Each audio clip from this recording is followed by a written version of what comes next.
stars. Hope you're all fierce.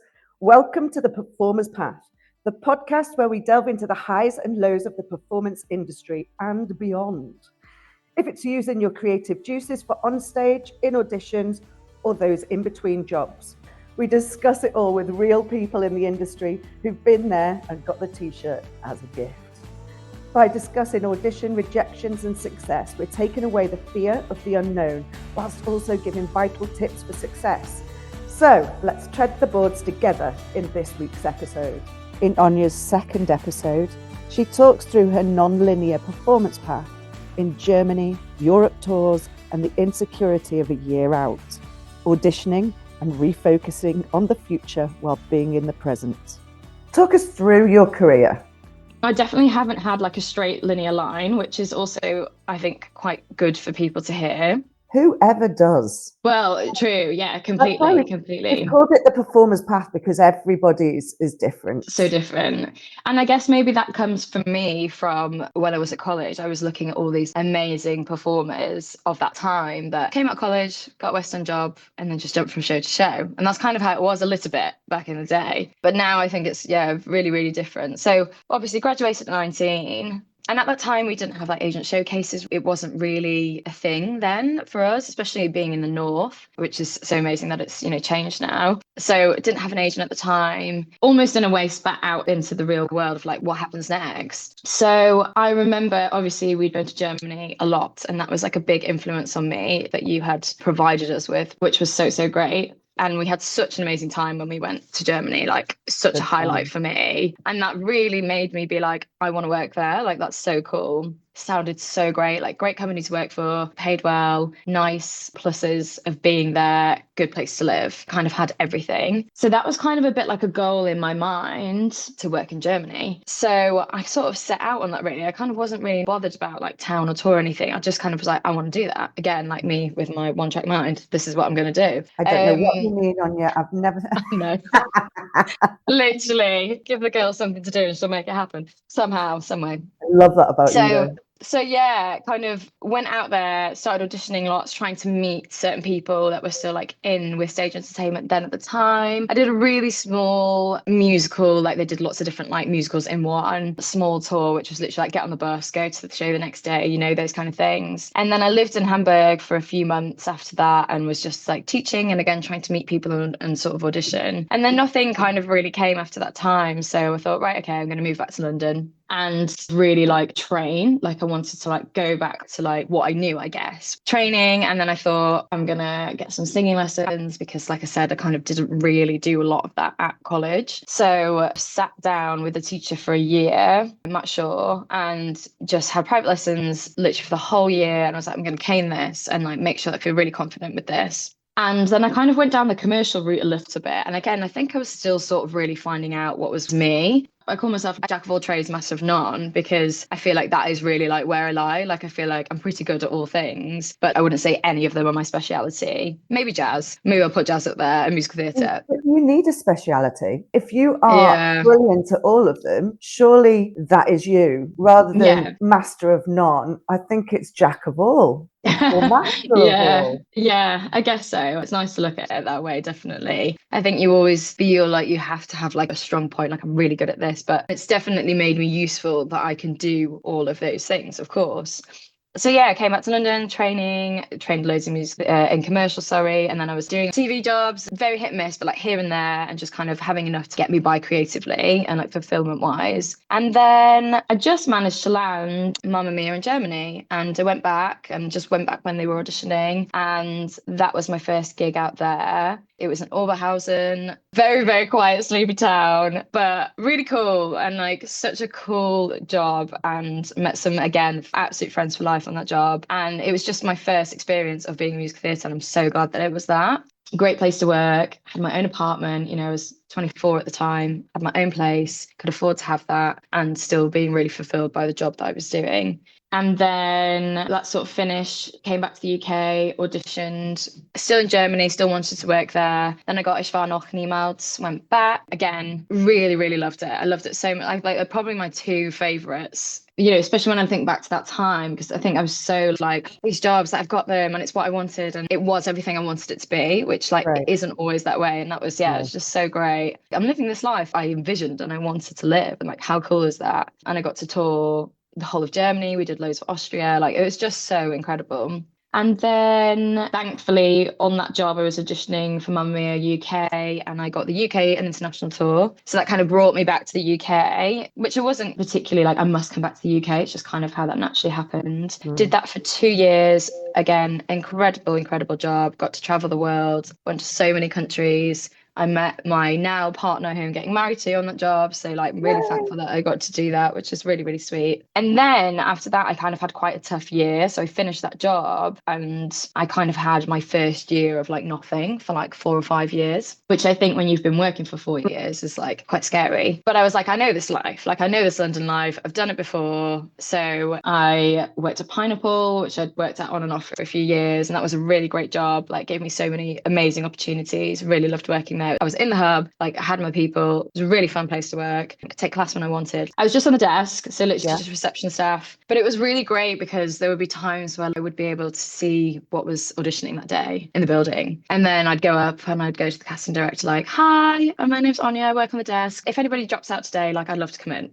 Cool. And that did happen quite a few times. And I got through it quite a few times. So, you know, it was good. And then also like I would see those faces all the time of those people. So it was quite a good connection for me in that way. And yeah, and then I was like teaching spin and I was teaching dance and I was gigging with a 1920s group that I like choreograph for. So it was like doing lots of creative things. So actually it ended up being a really great time. But it was really a time of like, what do I really want to do and what's going to fuel me, that's going to earn me money whilst I'm auditioning, because I don't know how long I'm going to be auditioning for, but I know that I can't work in Harrods and be miserable for a year. So again, finding like my why, like why do I want to do this job? What do I get out of it? So auditioning, getting for finals for things, not quite getting anything. End of that year, Noch Niemals are doing a brand new version of the show, which they're going to premiere in Germany. I had to re-audition again, a completely new process, completely new team. Got that. And that was meant to start exactly when COVID hit. Then obviously the world shut down for a little while. I mean, I was very lucky to have that job because it was in contract. So Germany were paying us the same as what you could get here, basically. So that was really great. So I was kind of thankful that that had happened, actually.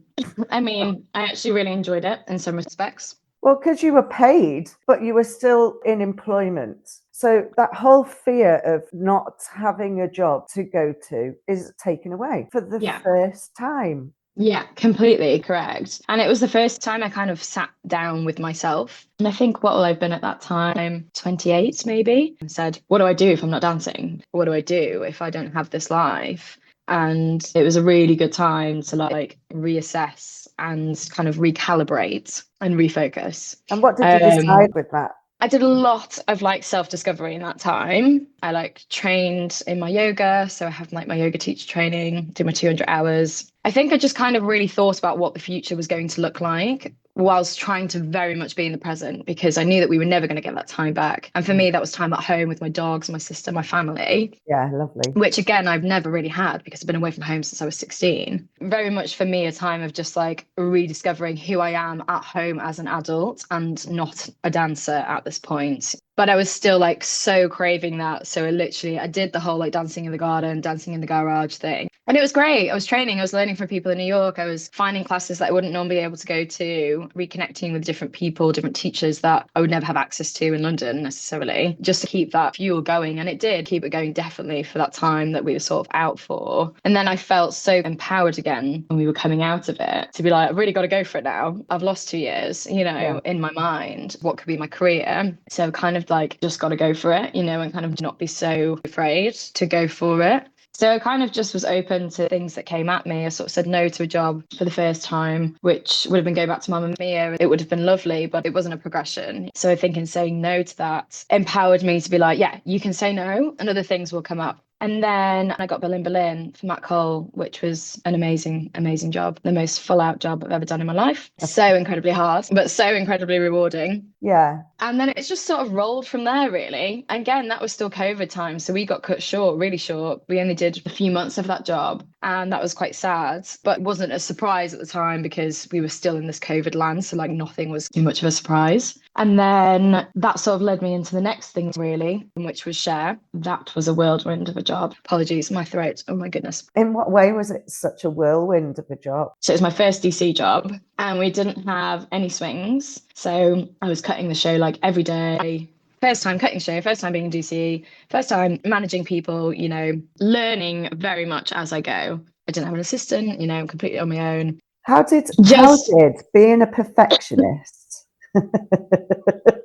Not very well, Alison, not very well. Well, the thing is, it's not in your control anymore. It's in control of everybody else. And the only way I could describe it is going, I have to trust you guys, even though a lot of the time I kind of don't. Well, that was very much it. It was such a heavy push and pull show that the perfectionist thing, it was really difficult. It was really, really difficult, I have to say. I mean, I kind of worked myself into the ground on that job and we changed the cutoff time to really early. So I had time to cut the show safely. But it meant that I was working like from 10 till 10:30 every day. And it was just, I did burn myself into the ground. And I definitely learned a lot about myself, good and bad, on that job. And I definitely learned the hard way about, I guess, perfectionism. There probably were times that I could have let go. There was also this pressure, and it sounds quite dramatic, but like, if I don't cut the show right today, the show's not going to go up. Yeah. And that is actually on my head, on nobody else's. So I'm going to do it the way that I need to do it so that I feel good about that. And if that means maybe some other people don't feel great about that, they don't have the weight of that on their shoulders. Get very good quickly at making fast decisions and hopefully good decisions, and not always good, but maybe the best thing for the show or the best thing for the majority rather than the minority. So yeah, definitely lots of things, decisions that were made that I guess I'm probably not very proud of now, but equally I learned so much from it. Why would you say you weren't proud of them? Because without being funny, from really an impossible situation, you created your own perfect for it. Yeah, absolutely. I guess like as a human, I want to put everybody on a human level. I think sometimes when you're in that position, you have to laser focus and just be like, I can only think about this product in a way, you know, and how I'm going to make that work safely for everybody, and not about this person's got this going on or this, you know, those things, which, you know, becomes a job. And I wish that I'd have been given better tools and more time. And a swing or two. And a swing or two. That's what I mean, to be able to like facilitate that more humanity side of it rather than just being like, I don't have time to discuss this. Like, we just have to get the show up today. In an ideal world. But yes, I have to forgive myself because it was the most incredibly stressful time and we weren't given the tools that we needed to like make that happen well. But you know, it was everybody's first time. It's like the producer's first time really, and like my first time. There's a lot of firsts, so everybody's kind of learning on their feet. And again, I always think there's something I can take away from this. You know, there's definitely something I can take away. And that's kind of propelled me forward then into the other things that I've done. And then I got Wicked after that, which was amazing. Just a show I never, ever thought I would do, ever.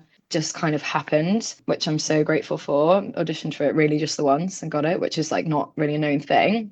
But it was the right thing. And then been on a journey with Moulin Rouge. Was on hold for the original cast when it first happened in London. And that was straight after COVID as well. So that was actually kind of during the end of COVID that they were auditioning. Yeah. And that was like the first time that I was like, oh my God, I can do this like West End thing. Like, this is the dream. Like, I saw the show just before COVID happened on Broadway and I was like, this is my dream show. This is the dream. Like, this is incredible. So then when it kind of started to happen, I was getting to finals and then I was told for town. I was like, oh my God, like, this is really like, this could be like the one. Like, and then I had the big fall of the no, which was so difficult at that time because again, yeah, post-COVID and all that, just so many emotions. But again, everything in its right place and timing. And then this will be the third time that I auditioned for it. And yeah, it just obviously seems the right thing and it's the right time. And it literally, you know, I got a 6-week break between my last contract and this. And yeah, it just seems right. But yeah, I've been swing on. I mean, Cher, I was ensemble. I was resident choreographer and DC on that, but I was ensemble. So yeah, that was kind of just this whole own kettle of fish. And then swinging on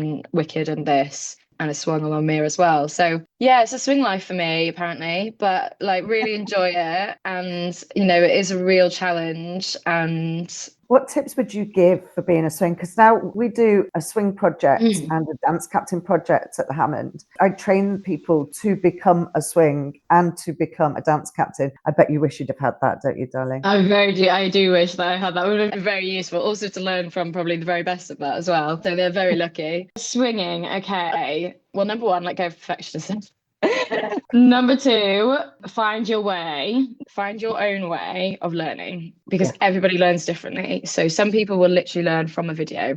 On Wicked, we're not allowed videos, so you really have to map everything out. So you need to know stage right is your best friend if you know how to use it, and I adore it, and thank goodness for that. Explain that. I think it was made by some guys on Broadway, and it's like an app for your iPad, and you can map out the entire show on it. We call it like the Bible. Yeah, you can literally like almost draw out every single person. You can add in all the flies, the set pieces, anything that you need. You can do like arrows. Yeah, it's really cool. And then you can literally just like flick through. I mean, we didn't have that when I first did my first swing job. So I literally have like my drawings and I have them in a box at home of my swing maps because I they're have golden. mine. They're so golden. I'm like, I'm never going to throw those away. They took me like weeks.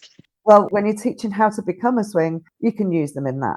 Yeah, exactly. So yeah, find your own way. Some people learn from video, some people learn from literally just watching. I need to have different things. For traffic, I'll probably use a video because it's so easy to just like check traffic quickly. But in terms of like numbers and spacing, I need to like visually see it, which is why the stage right is so great because you can have it either with the viewers if you're on the stage or if you're looking at the stage. So again, like whatever works for you. But if you're just wanting to check quick numbers before you go on for XYZ number, you can literally just look at them. And you really will just learn on the job. Like nobody can really prepare you very much for being a swing. It is absolutely crazy. You will get thrown on mid-show. You will be in the shower and get pulled stage. I've had all of these things happen. I I've still never have been. nightmares about it, Anya. Still have nightmares about it and going, oh, Jesus, tonight. No, they called me. No. Yeah, And then, literally. having makeup thrown on you as you're Yeah, going. so Moulin Rouge is the first one we kind of sit in our pink curls because it happens so often because it's just such a strenuous show and kind of one of those things you don't always know quite how you feel until you've done the can, which is wild. And yeah, it does happen very, very, very often. And then yeah, it's just the mad dash to get your makeup on and get them stage as fast as you can. But it's fun and that's why we do it. It's part of that gag. All right, that's it for another episode. Don't forget to comment, like, and subscribe.